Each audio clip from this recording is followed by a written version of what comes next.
unprecedented security measures being implemented ahead of the inauguration happening on Wednesday of next week. Razor wire fences now line the streets of the nation's capital as the FBI says it is monitoring extensive chatter about potentially armed protests that chatter online. More than 20,000 National Guard troops will be deployed to provide service around the inauguration. Over 200 suspects have been identified, 100 arrested from last week's Capitol riot, including a left-wing activist who says he was there to document the events. He was all dressed in MAGA clothing. Meanwhile, he was a registered Democrat. Joining me right now is Acting Homeland Security Deputy Secretary Ken Cuccinelli. Secretary, it's good to see you this morning. Thanks very much for being here.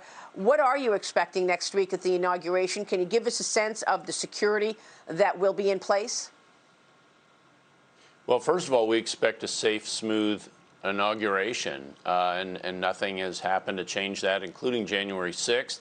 While it's raised attention to the security around the inauguration, this planning has been going on across the U.S. government with state and local partners since last May. It is a very secure event. We're prepared for orders of magnitude worse sorts of problems than happened on January 6th, and that was before January 6th. So Americans can be very confident this is going to be a safe, smooth inauguration and transition of power. Not to say there won't be protests or other things. There were 4 years ago at President Trump's inauguration as well. You remember the burning limo. But all of that was done without ability to interfere with the inauguration, and everyone involved in the inauguration was kept safe. The same will be true this go-around. And you described some of the security precautions. Really, it's preparations more than anything, Maria. And we have extensive thousands of civilian and National Guard forces available to us. Doesn't mean they'll all be used, but they are available with the Secret Service in the lead, and we are extremely well prepared for a very safe, smooth inauguration. How did that happen? How did it happen then last week, where all of those people were able to reach the Capitol? Maria, what I'm happened sorry. in terms of the police? You're connecting inaugural preparation to what happened on January 6th. There is no connection. There's no connection whatsoever. I'm not connecting it, Ken. Apparatus. I'm actually not. Actually, I'm not connecting it. Okay, well, I appreciate that. Ken, I'm actually not connecting it. I'm just asking you. How do you assess what took place last week, where all of those people were able to reach the Capitol? Sure. The Capitol Police really didn't have an integrated plan with the police forces around them, and they weren't prepared for an ordinary protest to become violent. They weren't prepared at all in terms of numbers, equipment, or positioning, nor were they prepared in terms of prearranged backup plans.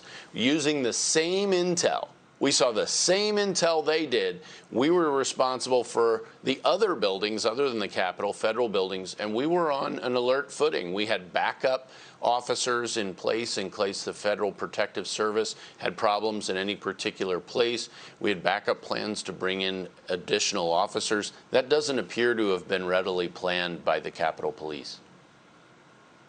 I see. Okay. Let me ask you about policy in general around the border and security for this country. Vice President-elect Kamala Harris is teasing the Biden administration agenda for immigration earlier this week, and some key points include green cards for protected undocumented immigrants like DACA recipients, decreasing wait times to obtain citizenship, and adding immigration judges to lessen the wait for court hearings. Google announced it will pay the fees for 500 DACA applications. And of course, as I said, Kamala Harris wants those people to eventually get citizenship. What's your reaction to what you're hearing coming out of Kamala Harris and Joe Biden with regard to immigration?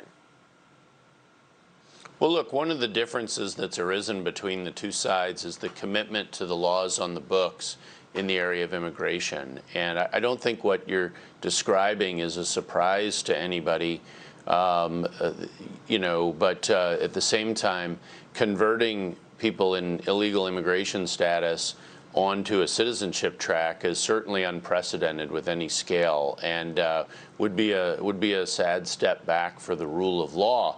I would note the notion of shrinking the time period for citizenship. That's in law. Once you get a green card, you can't go to citizenship until 5 years later. So that's statutory. That's not a decision we've made. And it's interesting to hear their support for more immigration judges. That's something we have pushed for and achieved in an effort to drive down those case backlogs. So we have a mutual commitment to getting to all of these cases and getting them decided. You know, they obviously have some other ideas than the current administration as we've pursued it, but certainly getting case backlogs down is something we've worked very hard on. And it's very challenging, and as they sort of invite people to the border illegally, that becomes harder, not easier. Right. So do you worry about a looser policy around the border with this incoming administration? The president at the border just yesterday, you know, talking about the successes that you and your colleagues have had under his administration.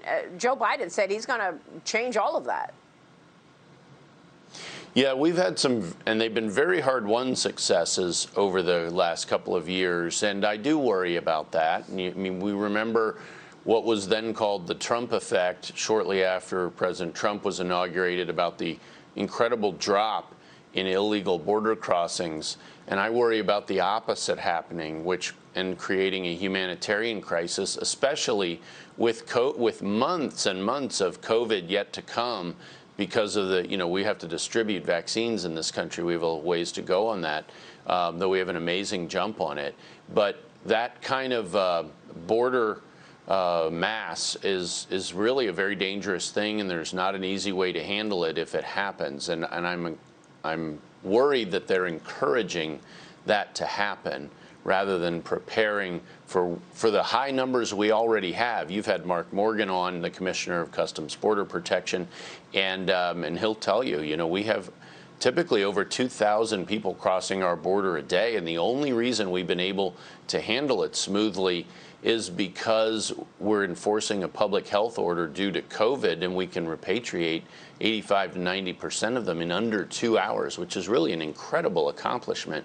But when that goes away, we're suddenly going to be swarmed in our facilities. I mean, we literally are going to be swamped in the absence of some of the programs that the incoming administration says they want to get rid of that have worked so well, like the cooperation we've had with Mexico in the Remain in Mexico program. It really looms as a humanitarian crisis in the making.